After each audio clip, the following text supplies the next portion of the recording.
आजच्या काळात कोणी खऱ्या मनापासून आपल्याला जपावं, आपले प्रयत्न ओळखावेत हीच खरी श्रीमंती. माझ्या दीदीचे नेबर्स टचवूड अगदी अशाच स्वभावाचे आहेत. काही नाही, त्यांनी मला फक्त पुरणपोळी करायला सांगितलं आणि मी केली.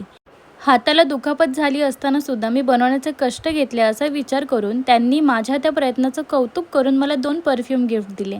त्यांच्या या आपुलकीमुळेच मला त्यांच्यासोबत लोणावळा ट्रिपला जाण्याचा, एकत्र हसण्याचा, खेदळण्याचा आनंद मिळाला. पण फक्त तेच नाही, एका दुसऱ्या दीदीने मला गणपतीच्या दिवशी जेवायला बोलवलं.